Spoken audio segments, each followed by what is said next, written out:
नमस्कार. मी भाऊ तोरसेकर. तुम्ही बघत आहात प्रतिपक्ष. मित्रांनो, हळूहळू करत बंगालच्या राजकारणाची अवस्था महाराष्ट्रासारखी होते आणि जे मी 14 मे माझ्या व्हिडिओतून हिंदीच्या सांगितलं होतं की टीएमसी मधून, तृणमूल काँग्रेसमधून एकनाथ शिंदे किंवा अजितदादा पवार असा कोणतरी उभा राहील आणि ममताची हवा निघून जाईल. आणि ते झालं अल्टिमेटली. त्याला काय म्हणजे मला त्याविषयी माझ्या मनात शंका नव्हती.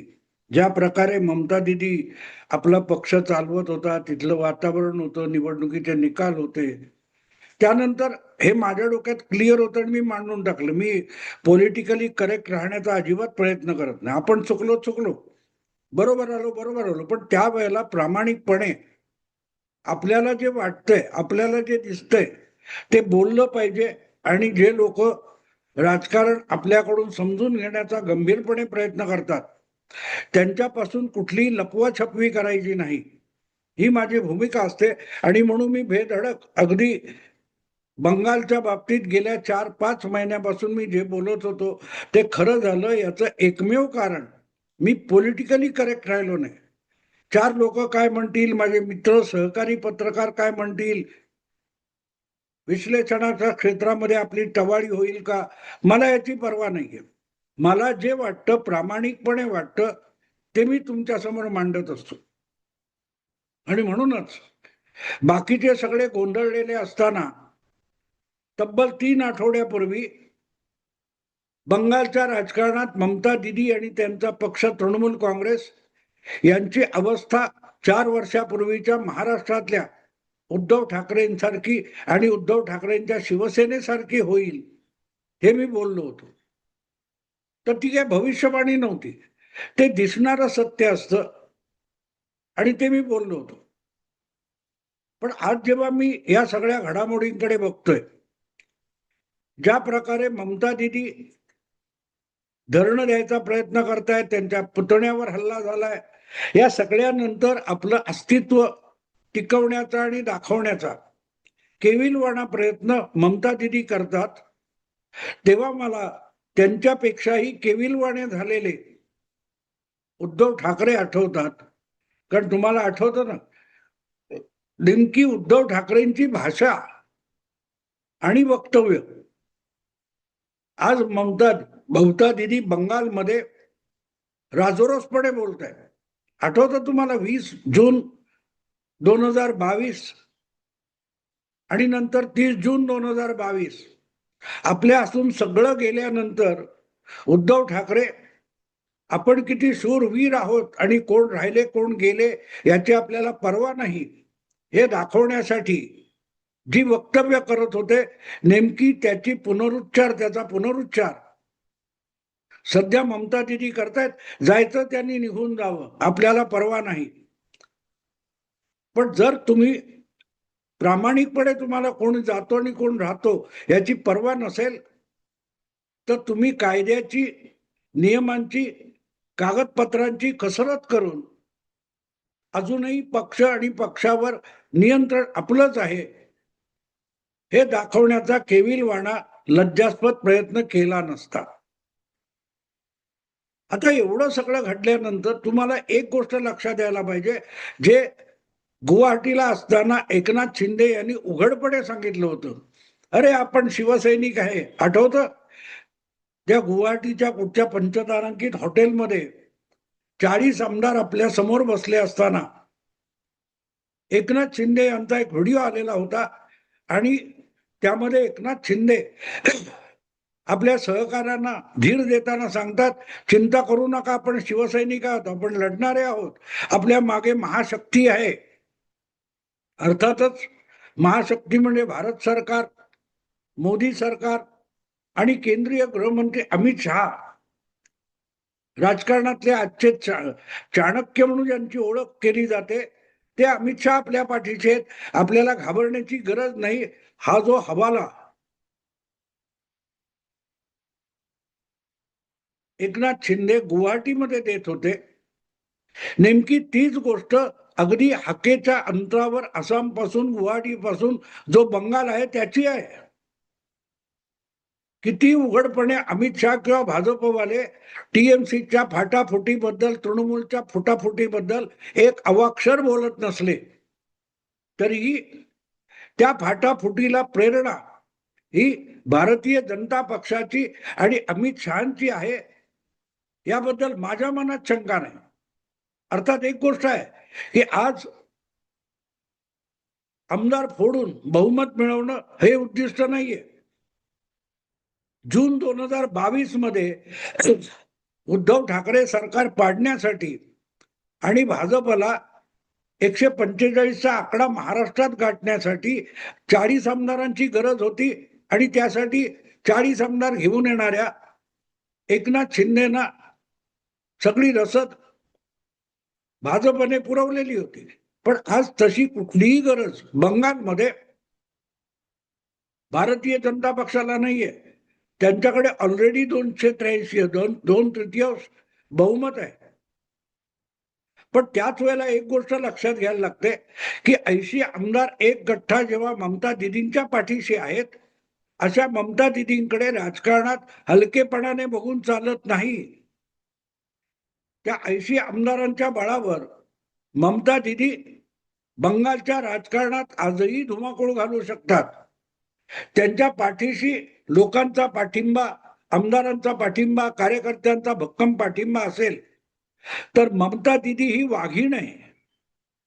आणि लक्षात ठेवा, ती बंगालची वाघीण एकाकी लढते हे शब्द कोणाचे आहेत आठवतं तुम्हाला? आत्ता 1-1.5 महिन्यापूर्वी, 2 महिन्यापूर्वी उद्धव ठाकरे म्हणाले होते, ती बघा बंगालची वाघीण कशी एकाकी लढते. आपण वाघाचे पुत्र आहोत, शिवसेना प्रमुखांचे पुत्र आहोत. याचा विसर पडलेला हा कागदी वाघ हा ममता दिदींचे गुणगान करत होता.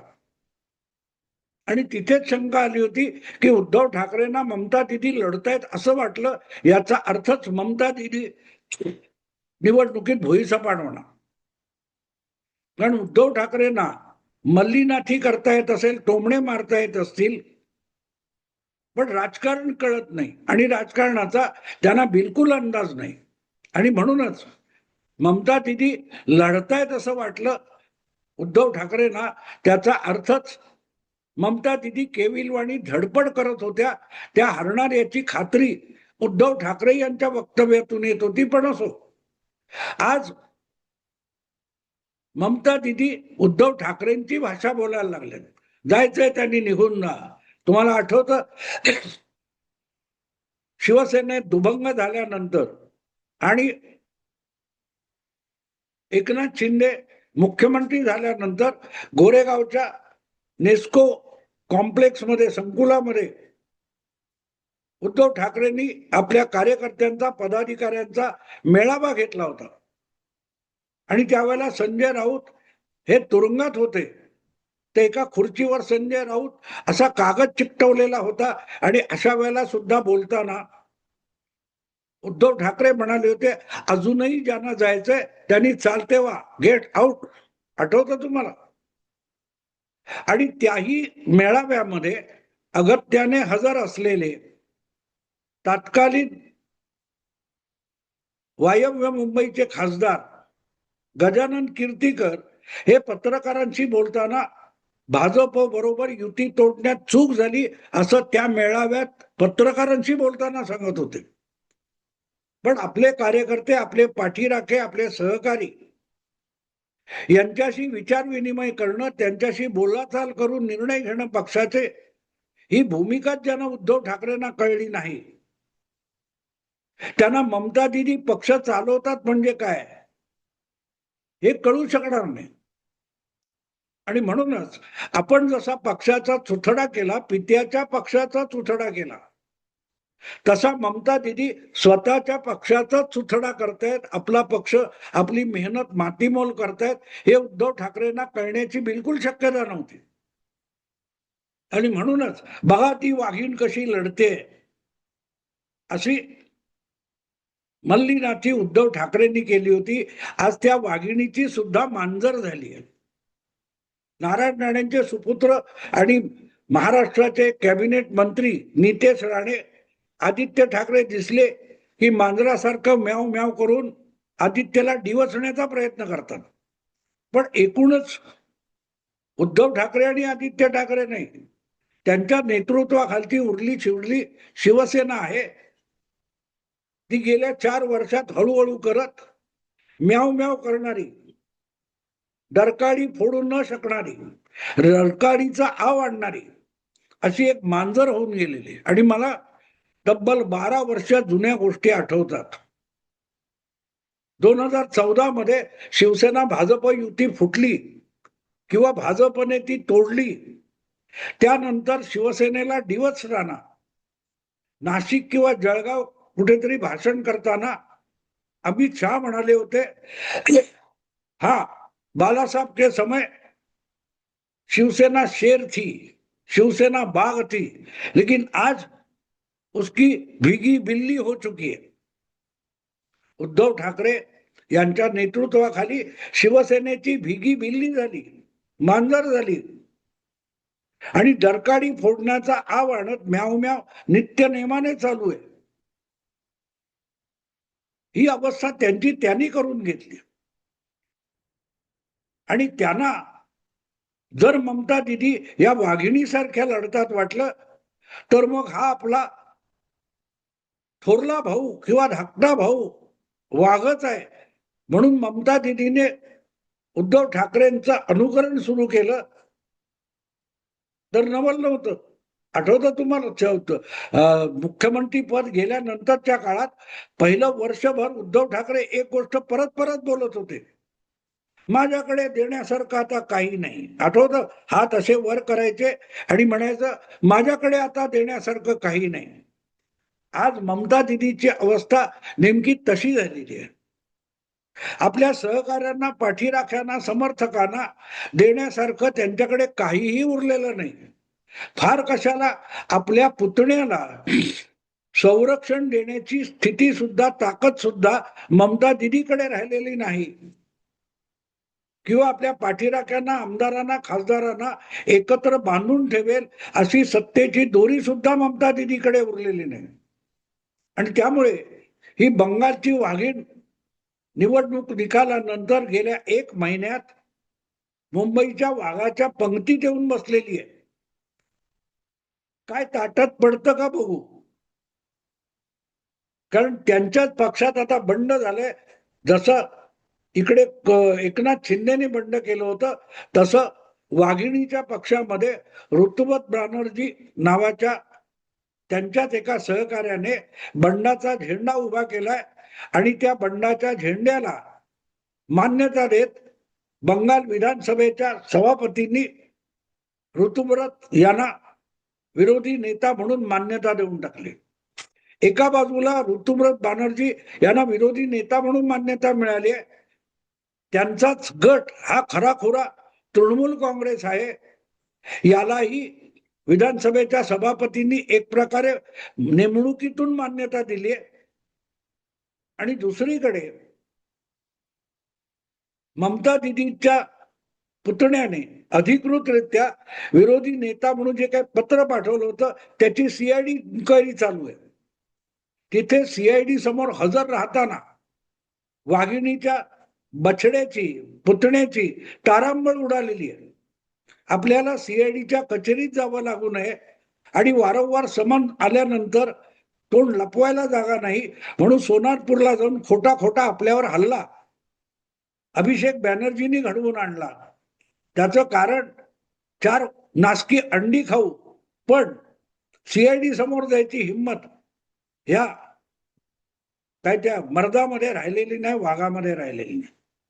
असो, आज परिस्थिती ममता दिदीची बघितली तर एकच गोष्ट कळते की ममता दिदी सुद्धा आता उद्धव ठाकरे यांच्या पंक्तीत येऊन बसलेले आहेत.